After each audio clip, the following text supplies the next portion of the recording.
संतोष पाठक जी, दिन ब दिन आपकी संख्या घटती जा रही है। 21 लोग आपके विरोध में हैं और अब 16 लोग ही आपके समर्थन में बचे हैं। ललन सिंह जी ने तो अभी थोड़ी देर पहले यह कह दिया कि वो नॉर्थ ईस्ट की कुछ पार्टियां हैं जो सत्ता बदलेंगी तो उनको छोड़ करके हमारे तरफ आ जाएंगे। बीजेपी अकेली पड़ गई है और पूरा विपक्ष इसका विरोध कर रहा है। और वो यही नहीं कह रहे, वो कह रहे पीएम मोदी जो कह दिए वही कानून थोड़ी है, वही संविधान थोड़ी है, हम लोग इसका विरोध कर रहे हैं। पंकज जी, मेरा तो आपसे आग्रह होगा कि हिमराज जी को थोड़ा और वक्त दे दीजिए।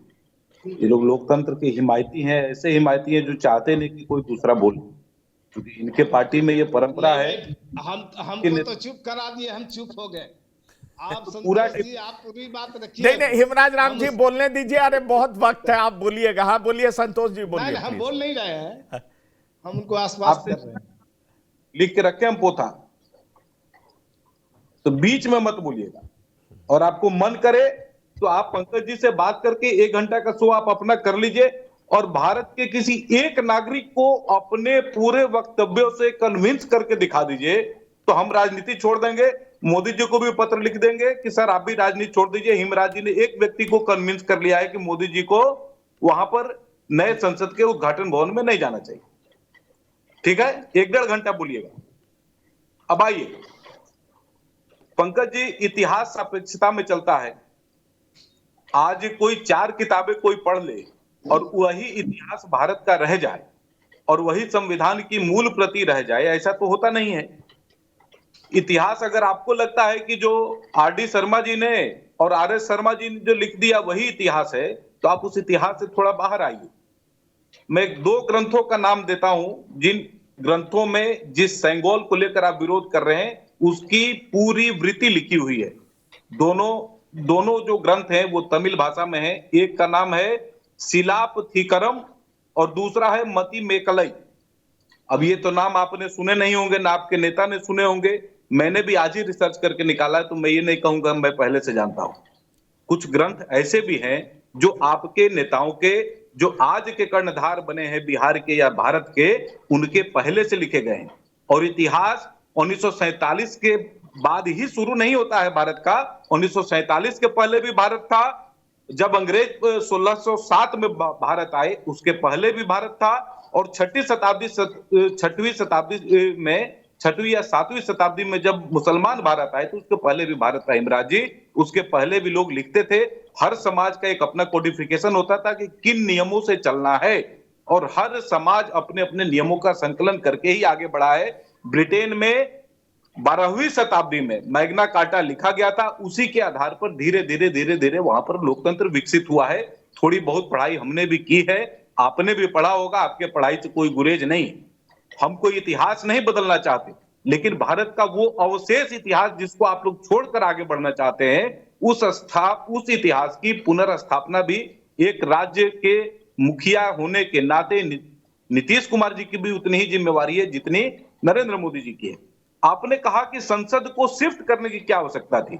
जो लोग अपने इतिहास के साथ आगे बढ़े वो भी तो एक देश के रूप में विकसित हो रहे हैं, तो आप काहे नहीं विधानसभा उठा के बगल में वैशाली में शिफ्ट कर देते हैं। 20 साल तो हो गया नीतीश जी को मुख्यमंत्री बने हुए, आज भी लोकतंत्र के पहले स्तंभ का अवशेष वैशाली में पड़ा है। उठाइए, पटना से विधानसभा शिफ्ट कर दीजिए। कर देंगे? नहीं कर पाइएगा। ऐसा है कि हर चीज का इतिहास होता है। हर समय के बाद, एक कालखंड के बाद आवश्यकता पड़ती है। आज से 20 साल पहले टीवी 9 भारतवर्ष नहीं था तो भी लोग समाचार सुनते होंगे, लेकिन आज टीवी 9 भारतवर्ष की आवश्यकता है और भारत में लोग इसको बड़ी संख्या में देखते हैं, तो आप इसको निगेट मत कीजिए। दुनिया में आगे बढ़ने का क्रम है, और जिस संविधान के बारे में आपको इतनी आस्था है, क्या उसी संविधान के तहत मोदी जी जीत कर नहीं आए हैं कि हमने 2014 में एक नया इतिहास, एक नया संविधान लिख दिया और उस संविधान के तहत मोदी जी जीत कर आ गए? ऐसी तो बात नहीं है। जिस संविधान की व्यवस्था से 1947 से 1952 में जो पहला चुनाव हुआ, उसी संविधान के आधार पर 2014 में चुनाव हुआ। एक प्रधानमंत्री के प्रति इतना दुराग्रह, और आपको यह लगता है कि हम लोग अकेले पड़ गए, तो कोई बात नहीं है, कोई बात नहीं है। 70 साल हम लोगों ने भारत में विपक्ष की राजनीति की है और हम लोगों ने भारत में अपनी महत्व को बनाया है। और जहां से आपकी शुरुआत हुई उस 1975 के गठबंधन वाले जनता दल में भी हमारी भूमिका थी। हमारे बिना आप कुछ नहीं थे। जो लड़ाई लड़ी गई उसमें सबसे ज्यादा संख्या में अगर किसी ने गिरफ्तारी दी थी तो वो संघ और जनसंघ के झुकाव वाले लोग ही थे। आपके नेता 15-15, 18-18 महीने जेल में रहे तो हमारे भी अटल जी और आडवाणी जी उतना ही देर जेल में बंद रहे।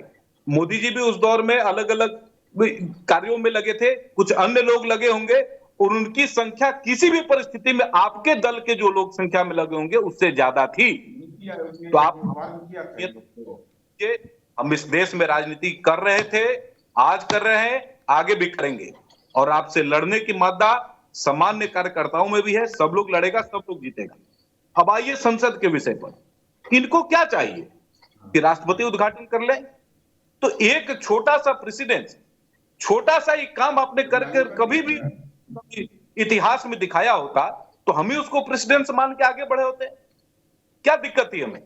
लेकिन आपका मन कभी उतना बड़ा नहीं हुआ और आप चाहते हैं कि जो को जनता ने 2 बार बड़ा मैंडेट के साथ देश का प्रधानमंत्री बनाया उसके कर कमलों के द्वारा भारत में कुछ भी नया नहीं हो। आपने किस चीज का विरोध नहीं किया? राम मंदिर का किया, धारा 370 का किया। और छोड़िए ये तो प्रमुख ये नीचे वाले ये गवर्नेंस के इश्यूज पर आधार का विरोध किया आपने कि नहीं किया? और आधार से किया, बैंकों का विलय का विरोध किया कि नहीं किया? नोटबंदी का किया? किसान देश में कितना दिव्यांग है उन्होंने क्या उससे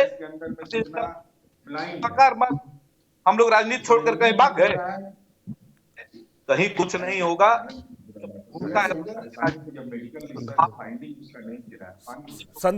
संतोष जी पॉइंट टेकन। जैसा 1000 भी आदमी विरोध करेगा ना, 1000 पार्टियां भी विरोध करेगी तो भी उस पर कोई फर्क नहीं पड़ता, क्योंकि भारत की माता और भारत की जनता इस बात को जानती है कि नरेंद्र मोदी इस देश का सच्चा सेवक है, उसके प्रति ईमानदारी है, जनता हिंदू है।